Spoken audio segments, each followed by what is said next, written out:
There are things a daughter should never have to say out loud. Things she carries quietly, folded small, tucked somewhere beneath her ribs where no one can see them. For Adrienne, that thing was this. She had spent 31 years trying to earn the love of a man who had decided, before she could even speak, that she was a disappointment. She didn't understand it when she was young. She thought she wasn't trying hard enough. She made better grades. She came home earlier. She stopped asking questions. She learned to be invisible in the way that only daughters of difficult fathers learn, moving through rooms without taking up space, laughing at the right moments, never crying in front of anyone who might tell him. It didn't change anything. Her father, Conrad, was the kind of man who believed he was generous simply because he hadn't left. He provided. He paid bills. He showed up to 2 of her school plays and talked about it for years like it was a sacrifice. Her mother, Diane, not her name, but what Adrienne called her in her head when she was being kind, sat quietly at the dinner table every night and passed the bread and said nothing when Conrad's voice rose. Adrienne learned early that there were 2 ways to survive that house: disappear or perform. She chose to perform. She smiled through holidays. She called every Sunday. She brought casseroles when Conrad had his knee surgery and stayed 4 days even though he never once said thank you. She did it because her mother needed her there. She did it because she told herself that one day he would see her. He never did. The morning everything broke open, Adrienne had driven 3 hours to her parents' house in Macon because her mother had called crying about the gutters. Not a real emergency. Never a real emergency, just the thing Conrad refused to deal with and her mother couldn't handle alone. Adrienne left her apartment at 5 in the morning, stopped once for gas, arrived before breakfast. She found Conrad at the kitchen table reading the paper like nothing was wrong. He looked up when she walked in, looked back down, said, "Your hair's different." That was it. 3 hours. Before breakfast. That was what she got. She fixed the gutters herself, with a ladder she found in the garage, and a YouTube video she watched on her phone. She cleaned out the drain and came back inside, with mud on her hands, and Conrad was still at the table, different section of the paper. Her mother had made coffee and was standing at the counter looking out the window, with the expression Adrienne knew too well. The one that meant she had things to say, and had already decided not to say them. Adrienne washed her hands, sat down, poured herself coffee. Then Conrad put down the paper and said, very calmly, "I talked to your Uncle Brent." Adrienne should have known right then to get back in her car. Uncle Brent had a son. His name was Preston. Adrienne had met Preston exactly twice, once at a Christmas gathering when she was 22, once at a funeral when she was 26. Both times he had seemed pleasant enough, the way that wallpaper is pleasant, inoffensive, easy to overlook, present in the background of rooms where things are actually happening. Conrad wanted her to marry Preston. Not wanted. Had decided. Conrad had already decided, the way he decided most things that had nothing to do with him, which was firmly and without asking. "He has a good business," Conrad said. "Property management." "Brent says he's doing well." "You're 31, Adrienne," she said. "I'm aware of how old I am. You don't act like it." Her mother made a small sound from the counter, not a word, just a sound. Adrienne looked at her mother. Her mother looked at the window. Adrienne felt something cold move through her that she recognized. It was the feeling of being completely alone in a room full of people who were supposed to love you. She said carefully that she wasn't interested in being set up with Preston or anyone else, that she was doing fine on her own, that she was seeing someone actually. And that was when it happened. That was when Conrad's hand came down flat on the table so hard the coffee cups rattled, and when she didn't flinch, when she just looked at him steadily, that was when he stood up.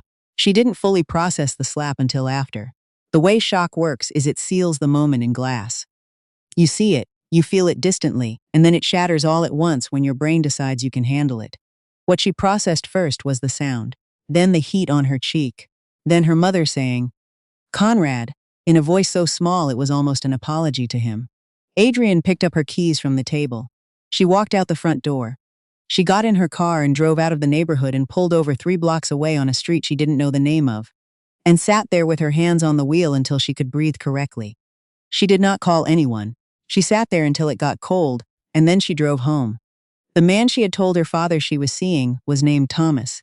She had been careful with that. She'd said someone, because she was not yet certain what Thomas was. They had been talking for 4 months, meeting for dinner occasionally, something growing between them that hadn't been named yet. The kind of thing you don't label too early, because labels have weight, and you're not sure if it can hold it. Thomas was a contractor. He had a calm way of being in rooms, like furniture that was actually comfortable. He asked her questions and listened to the answers. He remembered things she said in passing.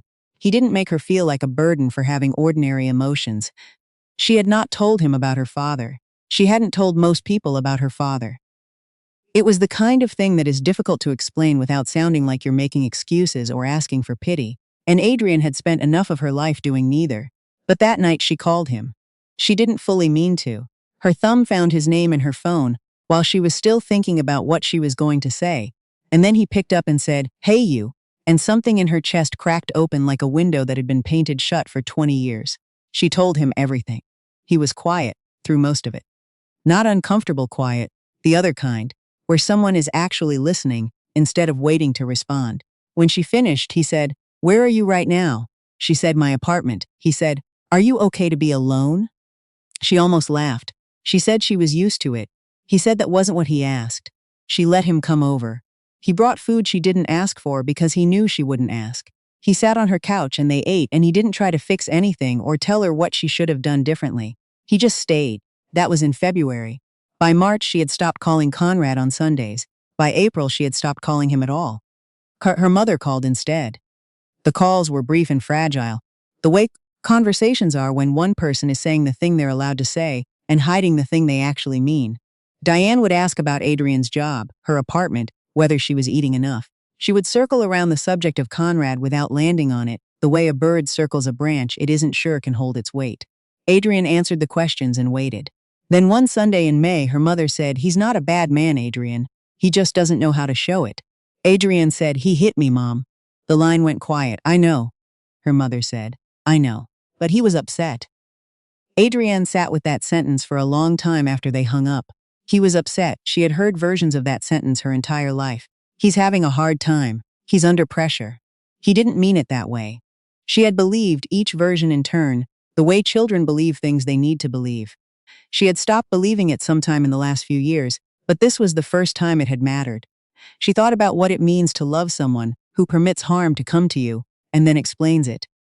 She thought about the women in her life who had done that same thing.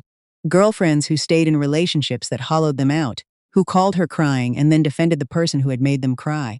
She had always wanted to shake them gently and ask why. She understood now, in her body, in a way she hadn't before. It doesn't feel like a choice when you're inside it. It feels like the only thing keeping the floor beneath your feet. She stopped asking why her mother stayed, but she stopped waiting for her mother to come get her too. Thomas met Diane in June, briefly, at a coffee shop. Adrienne's idea, her terms, 30 minutes, neutral ground. Diane was gracious and nervous, and looked at Thomas with something Adrienne couldn't quite read. On the drive home, Adrienne asked Thomas what he thought. He said her mother seemed like a woman with a lot of sorrow she'd gotten very good at carrying. Adrienne didn't say anything for a mile.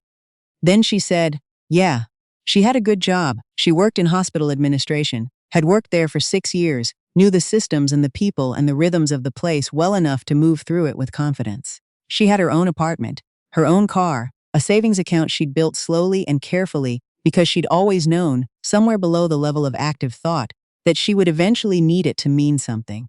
She had been preparing to leave before she knew she was leaving. That fall, Conrad called.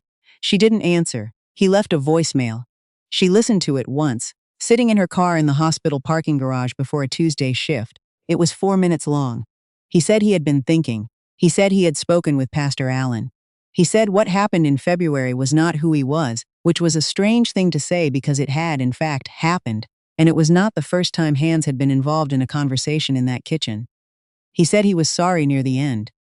The word sat in the middle of the sentence like a stone, heavy, small, placed there without ceremony. He did not say what he was sorry for, specifically. He said he hoped she was doing well. He said Diane missed her. She did not call back. She played it for Thomas that evening. He listened without expression. When it was done, he said, "What do you want to do?" She said she didn't know yet. He said, "Okay." He didn't push. What she wanted, if she was honest, was something no phone call could give her. She wanted to go back 20 years and find herself at 11 years old, scared and quiet at that dinner table, and tell her, "You are not the problem. You were never the problem. You can stop making yourself smaller. It doesn't make him bigger. It just makes you less." She couldn't do that. What she could do was this: decide what the next 20 years looked like. Thomas asked her to move in with him in November quietly, over dinner at his kitchen table, not on a special occasion, not with any performance. He'd made pasta and the kitchen smelled like garlic, and he just asked like it was a reasonable thing, which it was. She said she needed to think about it. He said, "Take your time." She said, "Are you sure? Because I come with." And she gestured at herself in a way that meant everything she hadn't told him yet, the parts she was still sorting through. He said, "I know. I'm sure." She moved in after Christmas. Her mother called the day she got the new address and said, "Oh, that's near the hospital?" And Adrienne said yes, and they talked about nothing for a few minutes. And then her mother said very quietly, "I'm glad you're happy." Adrienne said, "Thank you, Mom." She meant it. She also knew that happiness was not something her mother had been able to fully grant her when it mattered. And that was grief she was still learning to hold. Not to deny it, not to set it down, just to hold it at a size that didn't take over her hands. Conrad reached out again in February, nearly a year after the kitchen incident, through her uncle Brent. The message was that he wanted to meet, that he'd been in some kind of counseling. Brent passed it along gently, in the way that relatives do when they're caught between two people and are trying not to take sides while clearly taking sides. Adrienne thought about it for 2 weeks. She talked to Thomas. She talked to her best friend Maureen, who had heard the full story and whose opinion she trusted because Maureen had no investment in making anyone comfortable. Maureen said, "You don't owe him access to your peace, but you're allowed to want it for yourself too, if you want it." She met Conrad for coffee in March. Thomas drove her and waited in the car, not because she couldn't handle it. She had spent 30 years handling it, but because the ground had shifted and she was allowed to do things differently now. Conrad looked older. She hadn't expected that, though she should have. He sat across from her, and for a long time he was the man she had always known. Contained, difficult to reach, saying the right things with his mouth while his eyes said something else. Then something changed. She couldn't name exactly when. There was a moment near the end of the second cup of coffee when he said, "I didn't know how to have a daughter," and she could hear that it was true, and that it wasn't an excuse, just a fact he was finally saying out loud. She didn't forgive him that afternoon. That's not how it works, whatever the movies say. Forgiveness is not an event, it's a direction. But she looked at him across the coffee cups and said, "I need you to understand that what you did was not okay. Not once. Not ever." He nodded. His hands were around his mug and he looked at the table. "I know," he said. She drove home with Thomas. He asked how it went. She said she didn't know yet. He said okay and turned on the radio, and they drove in a comfortable silence that felt like the kind of thing people build slowly, year by year, out of ordinary evenings and difficult ones, and pasta on Tuesday nights, and waiting in parking lots without being asked why. Her mother started calling more after that. Real calls, not the circling ones. Not the ones where she was managing information. Diane was 71 and had started seeing a therapist, which surprised Adrienne, though her mother said it shouldn't have. "I'm not dead yet," Diane said once, a little tartly. "I can still figure things out." Adrienne laughed at that. Real laughter, the kind that catches you before you can shape it. She did not move back into that orbit. She did not become the daughter who drove 3 hours for gutters and stayed 4 days for no thank you. She was done performing that role. What she built instead was smaller and quieter, Sunday calls that were real, a visit in April that was an actual visit with plans, and a hotel room, and boundaries she named out loud, and her mother nodded at without flinching. Preston, meanwhile, married a woman he'd met through work, which Adrienne learned from Brent's annual group email, and found she didn't feel anything about one way or the other. He seemed fine. The wallpaper was fine. Thomas proposed the following September on a Saturday morning in the kitchen, while she was still in her pajamas with her hair not done and coffee she hadn't finished yet on the counter. He didn't get down on one knee, he just said, "I want to do this with you for the rest of my life, the whole thing, the hard parts too." She said, "You already know the hard parts." He said, "I know." She said yes. They got married in May, small ceremony, 22 people in Thomas's cousin's backyard.